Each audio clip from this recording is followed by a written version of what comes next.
Assalamualaikum warahmatullahi wabarakatuh. Jumpa lagi di channel Satria 27 Motovlog tentunya. Asik coy. Apa kabar kalian semuanya? Mudah-mudahan kalian tetap sehat selalu dan dimudahkan dalam segala urusannya ya. Amin.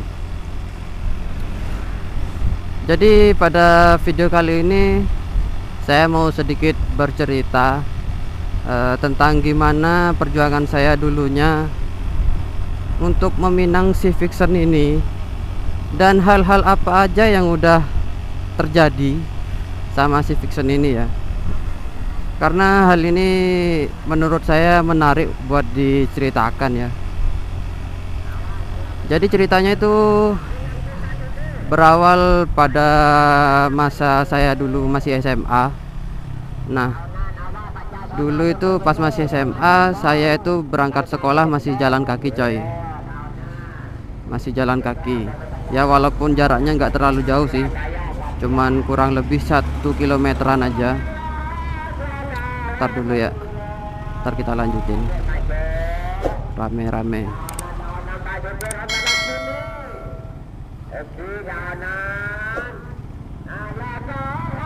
Padat kali coy.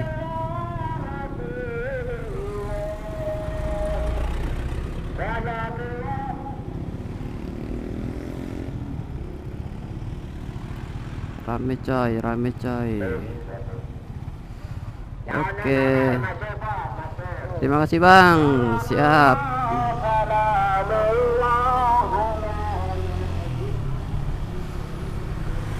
Jadi dulu tuh masih sekolah itu saya berangkat masih jalan kaki ya. Nah sedangkan teman-teman saya sendiri tuh berangkat sekolah udah pada naik motor coy. Nah singkat cerita nih ya, akhirnya saya lulus dan di sana saya bertekad untuk jadi TKI coy, untuk merubah nasib dan juga mengejar cita-cita sih ya gitu kan. Nah saya jadi TKI, berangkatlah saya ke negara tetangga coy. Nah nyampe di sana saya tuh bekerja sebagai kuli bangunan coy. Ya kalian nggak salah denger kok ya, bekerja sebagai kuli bangunan. Tapi jangan dianggap remeh ya kuli bangunan ya. Soalnya kalau nggak ada kuli bangunan, rumah-rumah, mal-mal itu nggak bakalan berdiri coy. Pokoknya kita itu saling membutuhkan ya. Jadi salam anak rantau lah buat kalian semua yang merantau, karena saya juga mantan perantau ya. Jadi singkat cerita saya udah kerja di sana, di negara tetangga udah kerja. Ternyata di sana itu saya mendapatkan problem atau masalah sama gajinya coy. Ya gajinya nggak lancar coy. Dan itu berlangsung selama 10 bulan coy. Percuma ya kerja keras banting tulang kalau gajinya nggak sesuai. Dan akhirnya bulan ke-11 itu saya memutuskan untuk pulang kampung coy. Pulang kampung coy. Dan udah nyampe di rumah itu saya standby kurang lebih 1 bulanan. Akhirnya saya ini memutuskan untuk berangkat lagi. Tapi kali ini nggak ke negara orang. Saya ini berangkat ke Pulau Dewata ya, ke Bali. Nah makanya motor saya ini plat DK ya, plat Bali. Jadi saya berangkat di Bali. Nah di sana itu saya langsung dapat kerja, tapi masih dengan profesi yang sama ya, kuli bangunan. Itu berlangsung selama 3 bulan coy. Nah setelah 3 bulan berlangsung, alhamdulillah saya diterima di ini, kerja di mall ya. Jadi tempat ber AC ya, kerja di mall yang alhamdulillah sampai sekarang ini masih saya tekuni ya. Nah udah kerja di mall berlangsung selama 5 bulan.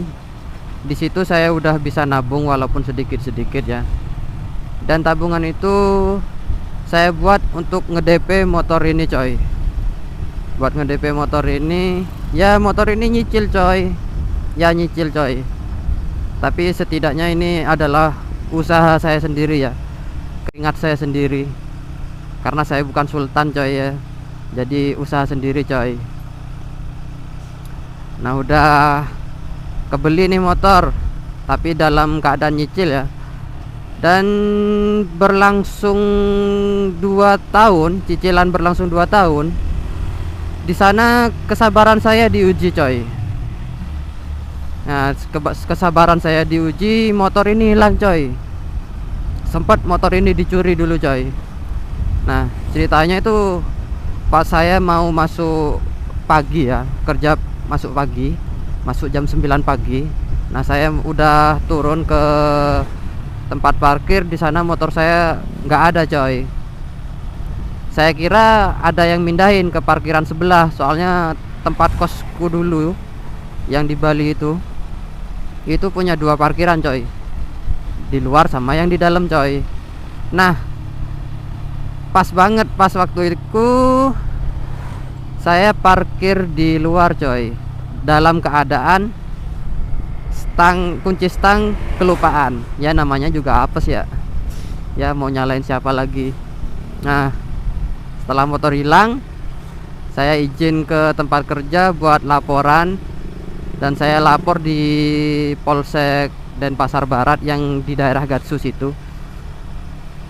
Nah, sudah lapor, saya balik kerja, dan alhamdulillah jam 10 malam itu saya udah dapat kabar baik dari Polda Denpasar, bahwasanya motor ini dan juga pelakunya itu udah ketangkep ya. Udah ketangkep, dan besoknya itu saya udah suruh datang ke Polda Denpasar sana dengan membawa surat laporannya juga. Dan besok harinya saya berangkat beneran jam 9-an pagi itu ya. Saya berangkat ke Polda, dan di sana itu saya kaget coy. Ternyata yang nyuri motor ini itu masih di bawah umur coy. Masih umur 15. Gila gak tuh, udah nekat banget ya. Masih umur 15 coy. Nah, walaupun motor ini udah ketemu ya, di situ masih belum boleh bawa pulang coy. Soalnya kan nunggu sidang ya, buat barang bukti juga. Buat barang bukti. Nah, si pelaku ini kan masih di bawah umur nih. Nah, dia tuh nggak ditahan, cuman wajib lapor aja. Nah, itu berlangsung selama 10 bulan coy. Motor ini mendekam di Polda Bali sana, nggak boleh dibawa pulang. Sempet sih saya ngajuin surat pinjam pakai barang bukti, tapi nggak di ACC ya. Ya nggak tahu kenapa ya, bodo amat, yang penting motornya ketemu lah, alhamdulillah. Nah, udah 10 bulan itu sebenarnya kasus belum tuntas nih coy, belum selesai. Nah, si pelaku nih kan nggak ditahan nih, cuman wajib lapor aja nih tiap harinya. Nah, di situ si pelaku ini kecelakaan coy, kecelakaan dan merenggut nyawa dia. Akhirnya dia meninggal. Ya sebenarnya kasihan ya, kasihan, tapi ya agak jengkel juga ya sama dia tuh. Ya kasihan lah sebenarnya. Nah, si pelaku meninggal, akhirnya kasus ditutup coy. Dan motor ini saya bawa pulang dengan keadaan ya walaupun agak sedikit kotor dan berdebu ya. Dengan kontaknya udah dol, udah dirusak pakai kunci T ya soalnya ya, sama jok juga. Nah, udah saya bawa pulang, dan alhamdulillah sampai sekarang ini saya rawat, bener-bener saya rawat, saya jaga ya, karena ini ya motor pertama juga ya, dengan kerja keras sampai ke luar negeri hanya untuk pengen beli motor dan berubah nasib. Jadi intinya itu gini coy, perbanyak bersyukur, kurangi mengeluh coy. Ya, perbanyak syukur, kurangi mengeluh. Karena belum tentu apa yang kalian miliki itu orang lain juga punya coy.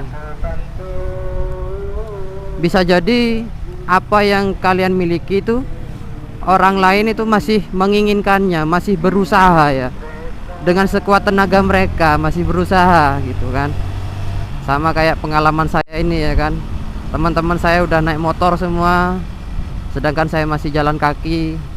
Nah di sana itu saya berusaha gimana saya pengen punya kayak mereka gitu kan, sampai ke luar negeri, dicuri sama orang motornya. Tapi ya alhamdulillah ya, namanya rezeki itu gak bakalan kemana ya, gak bakalan ketuker coy, gitu ya. Pokoknya ini motor istimewa lah. Mungkin buat orang lain tuh ini hanya motor biasa ya, hanya motor fiction biasa. Tapi bagi saya ini motor istimewa dengan 1000 cerita ya. Motor ini emang mengajarkan segalanya coy. Ngajarin sabar ya kan. Dalam 10 bulan coy, dalam penjara dia coy. Ada di Polda. Aduh, kasihan banget. Kasihan. Jadi mungkin ini ya, cukup sekian dulu ya video kali ini. Mungkin lain kali saya mau nge-review motor ini. Hal-hal ini apa, part-part apa aja yang sudah saya rubah sama motor ini. Mungkin saya review ntar video selanjutnya ya. Jadi ingat pesan saya coy, perbanyak syukur, kurangi mengeluh coy. Saya mohon pamit. Assalamualaikum warahmatullahi wabarakatuh. Salam satu aspal.